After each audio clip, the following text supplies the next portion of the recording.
Bonjour et bienvenue à une autre prédication de l'Église chrétienne évangélique En Chemin.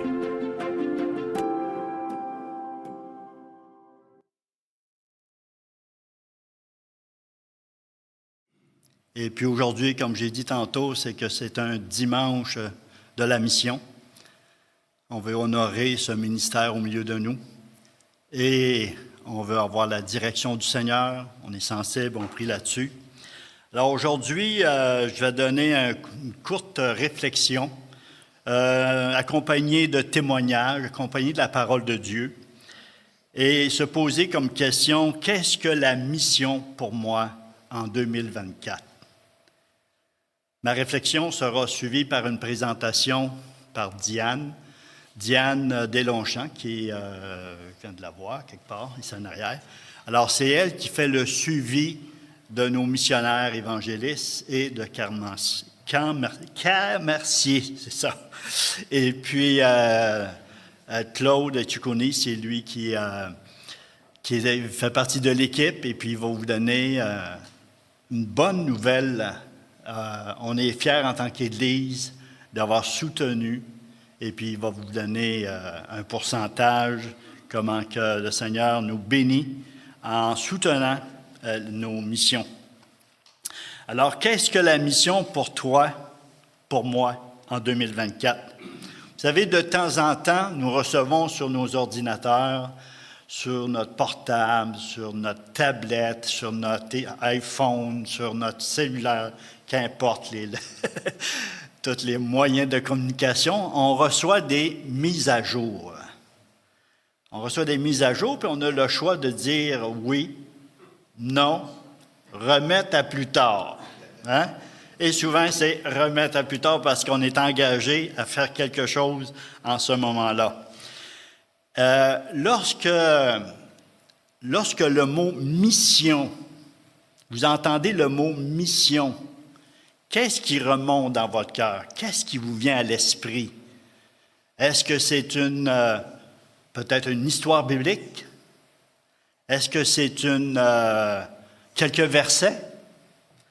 Est-ce que c'est un livre d'un héros missionnaire que vous avez lu? Est-ce que c'est un bon souvenir, un mauvais souvenir d'une expérience qui vous a apporté, mais en même temps qui vous a brisé, venir chercher à l'intérieur, ou prendre conscience, c'est quoi vraiment la mission? Est-ce que c'est un nom de couple qui vous revient à la mémoire, soit dans une fréquentation une fréquentation d'église que vous avez vécue dans le passé, puis ça vous ramène des souvenirs d'un couple que vous avez soutenu dans la prière, vous avez soutenu financièrement, ou bien aussi vous avez reçu une lettre d'information. Vous avez suivi ce couple-là. Quand vous entendez le mot « mission », quel héritage as-tu reçu dans les églises que tu as fréquentées, si tu as fréquenté plus qu'une église, concernant la mission? Vous savez, la mission, c'est une semence. Puis chacun de nous a reçu une semence concernant la mission. C'était une semence soit positive ou négative, dépendamment de la personne qui donnait l'information. Mais si c'est positif, certains dans le peuple de Dieu ont reçu un appel de Dieu pour être mis à part, pour partir comme missionnaire ou avoir un désir de partir dans un autre pays pour apporter la parole de Dieu. Pour moi, j'ai porté dans mon cœur, de ma première Église, il y a 50 d'années, on a semé une semence dans mon cœur. Et puis, c'était, en tant qu'Église, il y avait un couple qui était désigné, et la majorité du temps, toutes les années, c'était un couple, peut-être un couple avec un enfant qui partait pour l'Afrique, dans un pays de l'Afrique. Et puis, on recevait une lettre de nouvelles à toutes les années, qu'on lisait ou qu'on laissait sur une table, puis c'était notre responsabilité de lire. Alors, j'ai porté cela dans mon cœur pendant des années. Mais comme je vous ai dit tantôt, il y a une mise à jour. Parfois, le Seigneur permet de faire clignoter une mise à jour dans nos cœurs pour dire, est-ce que c'est vraiment ça, la mission? Ou est-ce qu'il y a d'autres choses dans la mission? Alors, ma première mise à jour, ça a été en 1993. En 1993, je vivais une crise spirituelle dans ma vie, une remise en question dans l'Église où j'étais. Et puis, finalement, j'avais joint l'Église La Bible parle. Et j'ai reçu une nouvelle semence par rapport à la mission. Alors, on parlait beaucoup de mission dans cette Église. Et puis, ils partaient pour des voyages missionnaires. 2 semaines, 3 semaines. Et lorsque j'ai quitté ma première Église, j'ai dit, moi, si je vais à cette Église, je veux faire un voyage missionnaire. Je voulais savoir c'est quoi avoir le feeling d'être missionnaire dans un autre pays. Et finalement, je me suis inscrit et puis je suis parti pendant 3 semaines. Ça a été une belle expérience et c'était une équipe. Nous étions une équipe de 7 personnes ensemble. On a voyagé dans plusieurs pays, dans l'Europe, annoncé l'Évangile, allé dans la rue et j'ai rencontré dans ce voyage-là François Boudreau, qui est un des missionnaires que nous soutenons ici. Et puis, j'ai été le voir là où il faisait de l'évangélisation. Et puis, c'était fantastique. J'ai vécu le livre des Actes, un des chapitres de livre des Actes, où un rassemblement des gens qui étaient là, et puis il annonçait l'Évangile, puis les gens levaient la main, puis acceptaient le Seigneur, voulaient avoir des Bibles, tout ça. Je dis, wow, quelle différence avec qu'est-ce que moi je vivais au Québec. Puis ça, c'était en Hongrie, Budapest. Et puis, wow, ça a été une belle expérience. Je suis revenu, mais après 3 semaines, je m'ennuyais. Je m'ennuyais de ma femme, mes enfants. C'était court, mais je trouvais que c'était un bon principe de sortir. Ça nous amène à un autre concept, une nouvelle conception de la mission. Que j'ai aimé ça, j'ai porté ça dans mon cœur. Et une autre mise à jour qui est descendue dans mon cœur en 2014. Et ça a été... je suis allé dans une librairie chrétienne, et puis il y avait une boîte de livres, puis ça marqué gratuit, prenez-en un, gratuit. Alors j'ai pris le livre, à ma grande surprise. Le titre, c'est « Révolution dans les missions mondiales » par Kipi Yohanan. Je ne sais pas si vous avez déjà vu ce livre-là dans les librairies chrétiennes. Il donnait. Puis il était en français. Ah ben! Alors, je l'ai lu. Une autre mise à jour. Une autre révolution dans ma vie. Je dis, ben voyons donc. C'est incroyable comment ils approchaient la mission, comment ils soutenaient leurs missionnaires. Eux, dans leur principe, c'était, ils prennent les disciples qui sont sur place. Dans le village, il y a 3 disciples, ils les approchent, enseignent l'Évangile, que ce soit vraiment l'Évangile de la grâce de Dieu, du royaume de Dieu, et puis, ils partent. Ils sont soutenus. Et puis, on ne bâtit pas un gros bâtiment, une grosse mission, puis que ça coûte des millions, puis tout ça. Ils soutenaient le disciple qui revient chez eux ou qui part une semaine, et ainsi de suite. Ça m'a vraiment, mais vraiment édifié. Ça l'a bouleversé parce que c'est une révolution. Et puis, je vous encourage, si vous n'avez pas lu ce livre, je vous encourage de le lire. Ça va vous donner peut-être une autre mise à jour dans vos cœurs par rapport à la mission. Et puis, je l'ai passé à mon ami Claude, et puis il l'a lu, puis ça a fait quoi? Ça a explosé. Révolution, lui aussi. Ça met les pendules à l'heure, comme mon épouse dit. Et finalement, j'ai joint ici l'Église En Chemin depuis 4 ans. Et puis, j'ai eu à cœur d'approcher l'équipe de la mission. Claude et Diane qui est responsable. Quelle Diane? Ici en avant. Et puis, vous allez la voir tantôt. Et puis, j'ai joint cette équipe et puis j'ai suggéré justement ce point qu'on avait lu dans le livre. Et au lieu de soutenir Pierre-Jean-Jacques dans les autres pays, bien de soutenir nos évangélistes missionnaires, parce qu'un évangéliste, c'est un missionnaire. Un disciple, c'est un missionnaire. On est tous missionnaires là où le Seigneur nous a placés. Vous allez à des endroits que personne d'autre va aller. Alors, c'est la même chose. Et puis, bien, on a fait venir des évangélistes, des missionnaires. On les a fait prêcher, on leur a parlé, posé des questions, et on a choisi, puis on les a référés à l'Église. Et voilà que c'est parti. Sans oublier de soutenir Michelet.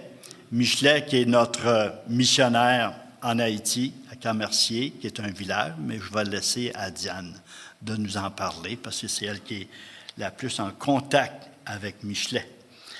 Alors, c'est beau de parler de mission.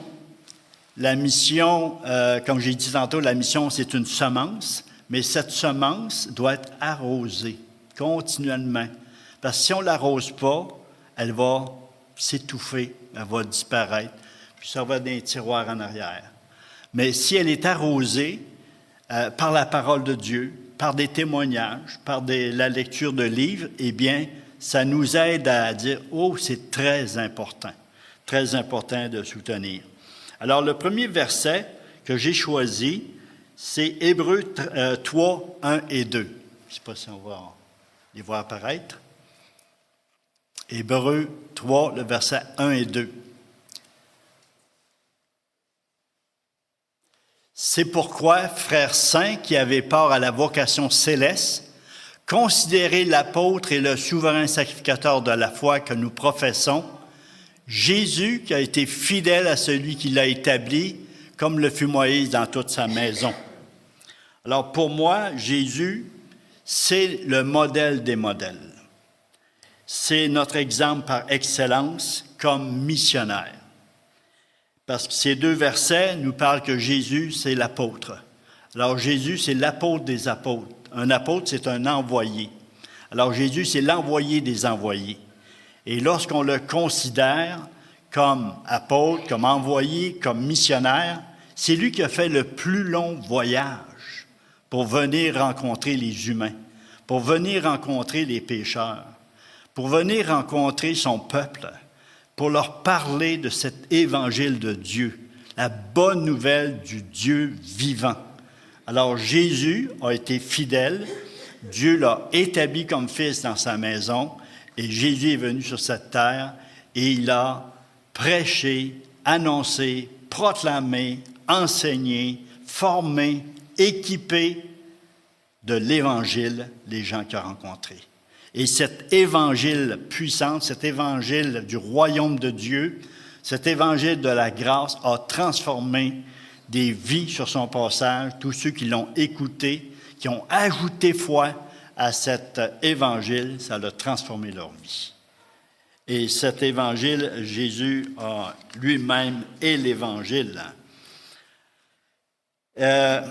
C'est pour cela que le verset Matthieu, chapitre 4, le verset 23, parce que des fois on peut se poser la question pourquoi Jésus est venu sur cette terre en tant que missionnaire. Dans Matthieu 4, 23, Jésus parcourait toute la Galilée, enseignant dans les synagogues, prêchant la bonne nouvelle du royaume et guérissant toute maladie, toute infirmité parmi le peuple. Et le verset Luc 4, 42 et à 44. Dès que le jour parut, il sortit, il alla dans un lieu désert. Une foule de gens se mirent à sa recherche et arrivèrent jusqu'à lui. Il voulait le retenir afin qu'il ne les quittât point. Mais il leur dit, il faut aussi que j'annonce aux autres villes la bonne nouvelle du royaume de Dieu. Écoutez bien la dernière phrase. Car c'est pour cela que j'ai été envoyé.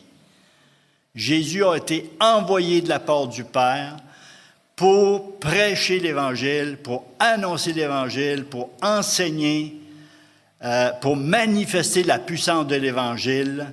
Jésus est notre modèle, notre premier exemple à suivre pour suivre en annonçant les Évangiles. Et tout au long de sa vie, au milieu de son ministère, il a envoyé ses apôtres 2 à 2. Pourquoi?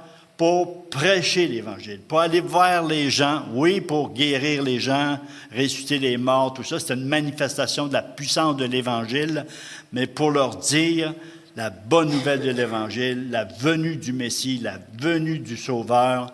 Alors les apôtres sont partis et il s'est dit qu'ils sont revenus. Ils sont revenus.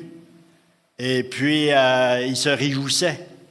Mais un peu plus loin, dans Luc chapitre 10, on voit que Jésus va faire une requête personnelle en disant « Priez le maître de la moisson, afin qu'il envoie des ouvriers dans sa moisson. La moisson est grande, mais il y a peu d'ouvriers dans Luc 10, 1 et 2. Et il a choisi 70 autres disciples. Alors, 70 autres missionnaires, qui les a envoyés encore 2 par 2. Et ils sont partis, ils sont revenus tellement tristes, tellement abattus, tellement découragés à avoir parti comme ça pour annoncer l'Évangile. Les démons étaient chassés, les gens étaient guéris, les gens entendaient une bonne nouvelle. Non, c'est pas ça qui est écrit. Ils revinrent avec joie, avec excitation, avec une parole que Jésus prononce, « Je voyais Satan tomber du ciel ». Alors, Satan a mangé une claque, son royaume a mangé une grosse claque parce qu'il y a eu des missionnaires qui ont été annoncés l'Évangile. Alors, Jésus, lorsqu'il est parti, eh bien, il a fait son travail, il a équipé des gens pour qu'ils puissent avoir une relève pour continuer. Et on voit un peu plus tard dans Acte 13, l'église d'Antioche. On a eu l'église de Jérusalem, plusieurs ont annoncé l'Évangile, plusieurs se sont tournés vers le Seigneur, ils se sont fait baptiser, puis ils ont reçu l'enseignement de la parole de Dieu. Et plus tard, dans Acte 13, il est dit que il y avait des prophètes et des docteurs ils sont au nombre de 5. Ils sont en train de jeûner ensemble. Ils prennent un temps de jeûne ensemble, l'Église croisse, et puis ils prennent un temps de jeûne, de prière, ils cherchent la face de Dieu. Et puis le Saint-Esprit en saisit un parmi eux, et il va donner une parole très spécifique. Et c'est le Saint-Esprit qui parle. Il dit que vous mettez à part Barnabas et Saul de Tarse, qui n'est pas encore appelé l'apôtre Paul, un disciple. Et il dit, mettez-les à part, parce que le Saint-Esprit veut les envoyer dans les régions partout. Et puis, pourtant, ils sont 5. Pourquoi que le Saint-Esprit n'en prend seulement 2? C'est parce que le Saint-Esprit, il prend en considération l'Église qui est là. Et cette Église a besoin d'ouvriers pour prendre soin du troupeau qui est en place. Alors, c'est beau de mettre des enfants au monde, mais ça prend des parents pour les élever, pour les éduquer, pour les instruire.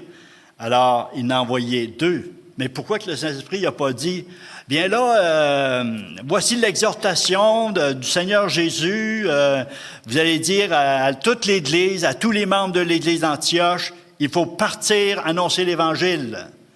Je vous mets tous à part. Non, il en a choisi 2. Puis lorsque vous lisez dans Acte 13, 1 à 3, il a pris le premier puis le dernier.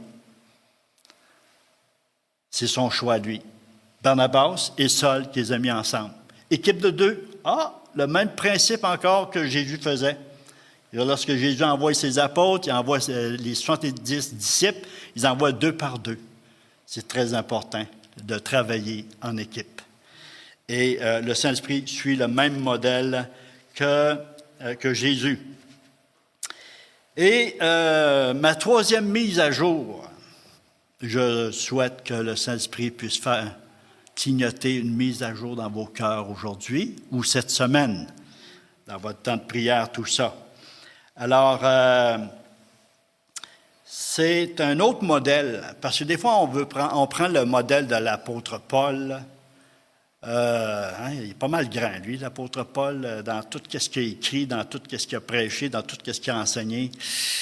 En tout cas, pour moi, je n'arrive pas à ses souliers, à ses bottines. Mais il y a un autre modèle que j'ai bien aimé. Dans Acte 9, le verset 10 à 22, 10 à 22, c'est le disciple Ananias. Le disciple Ananias, je le vois comme assis dans sa maison, il regarde par la fenêtre, il y a peut-être une rivière qui est là, il regarde la rivière. Puis il semble être un disciple qui prie, qui réfléchit. Peut-être qu'il a fait cette prière, Seigneur, je suis disponible, si tu veux m'employer, j'aimerais ça te servir. As-tu quelque chose de particulier à me faire faire? On ne sait pas, là. J'invente les paroles qu'Ananias aurait pu dire. Mais pour que le Seigneur lui envoie une vision, puis dire « Ananias, Ananias », le Seigneur avait besoin de lui. Puis pourtant, il y avait des apôtres. Il n'a pas appelé un apôtre. Alors, il appelle Ananias, un simple disciple.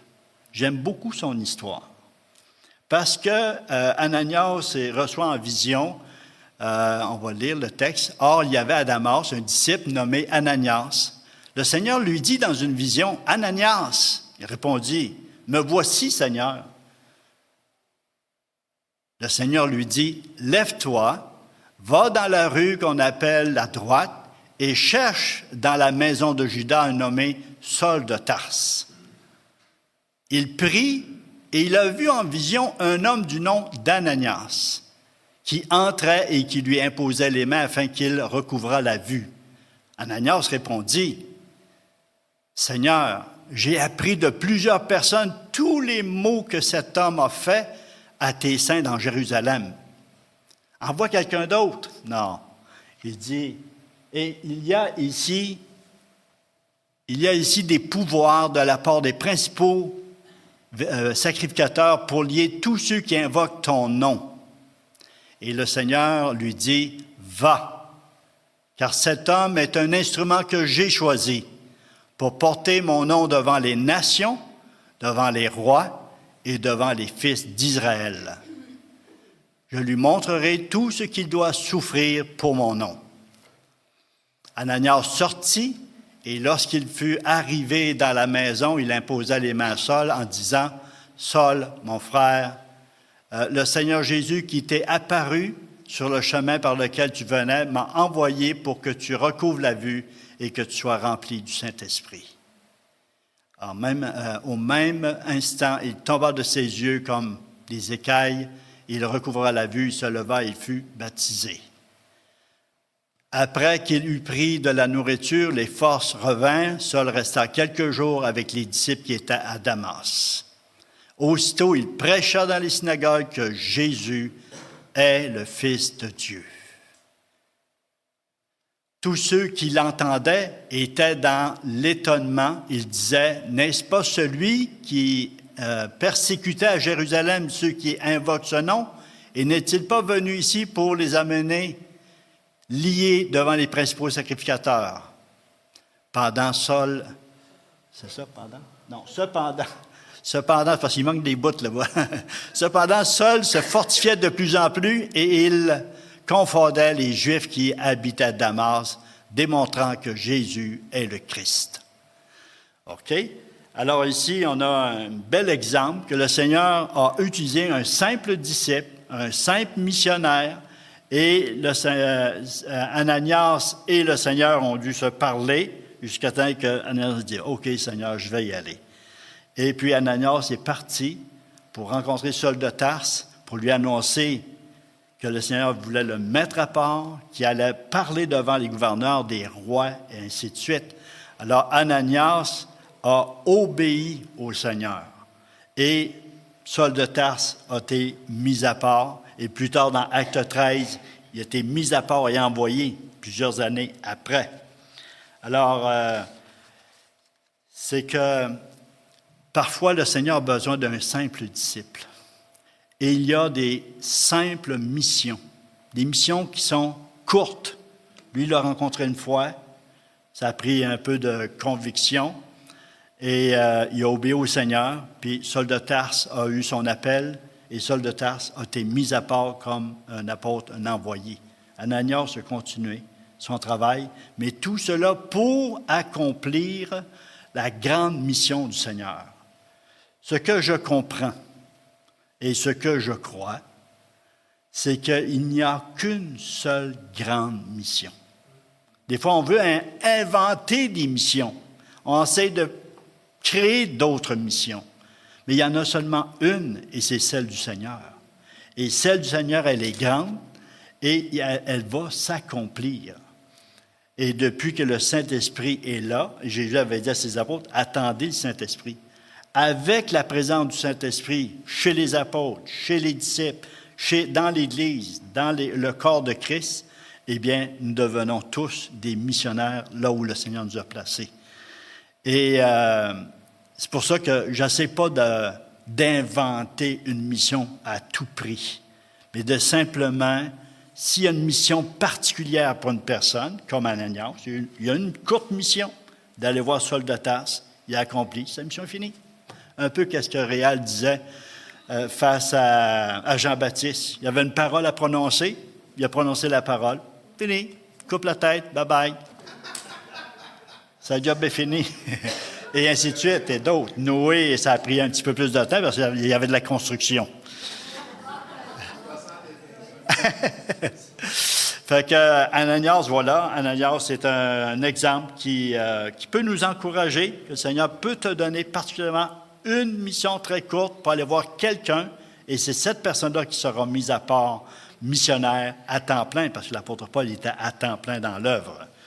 Alors, c'est simplement d'obéir. Des fois, c'est une grande mission, comme l'apôtre Paul, il y avait une grande mission à accomplir, mais il accomplissait la mission du Seigneur dans la mission qu'il a reçue. Il n'accomplissait pas sa mission.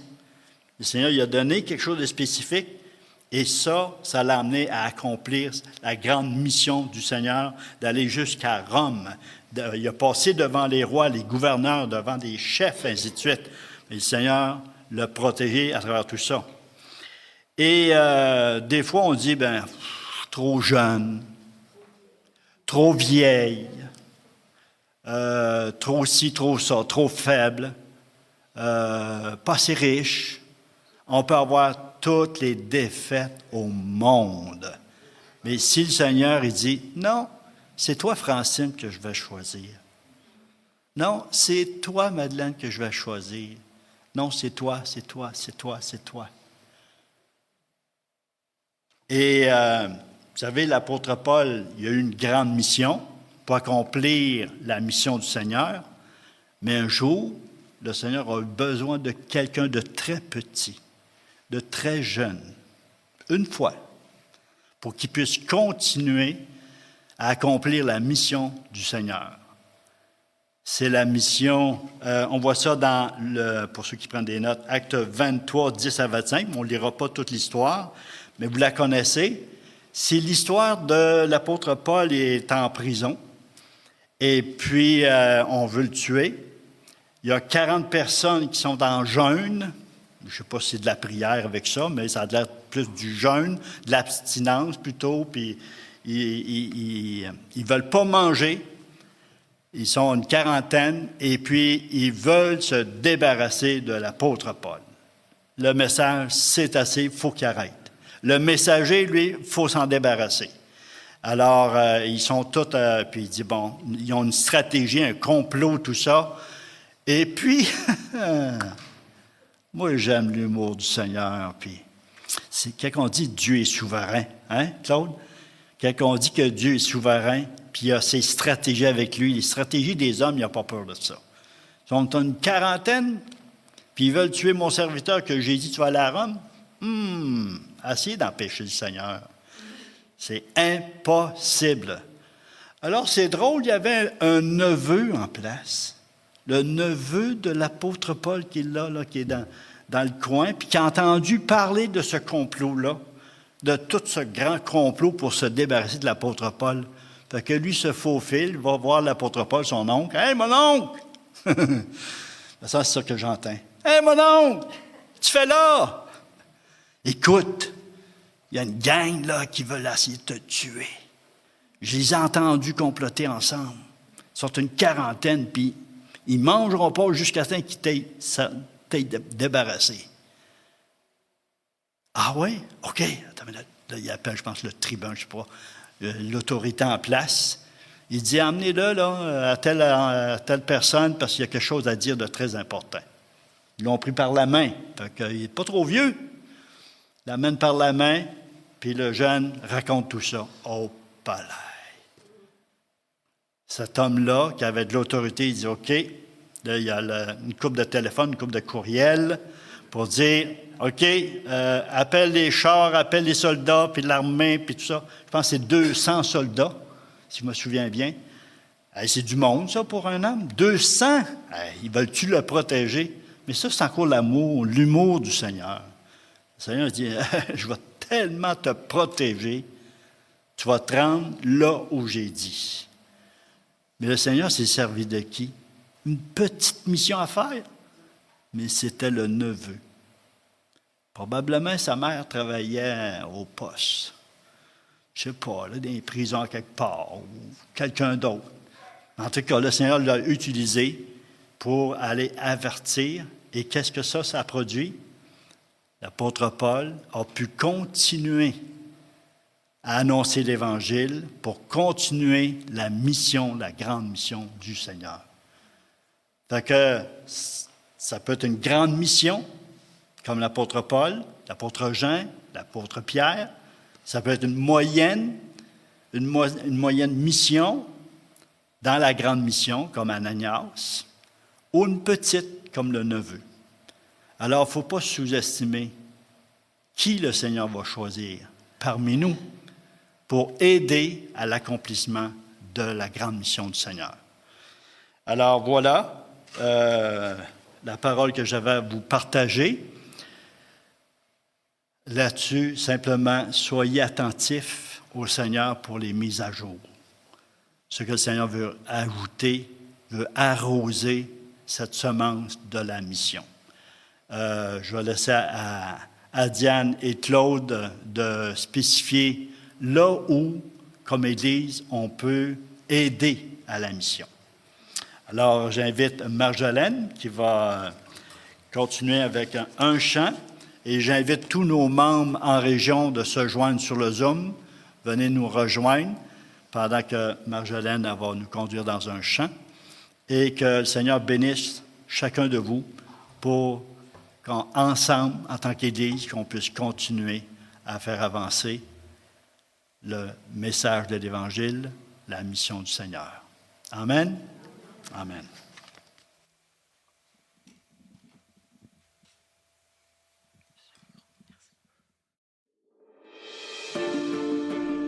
Pour toute information, n'hésitez pas à communiquer avec nous à info@églisesenchemin.com.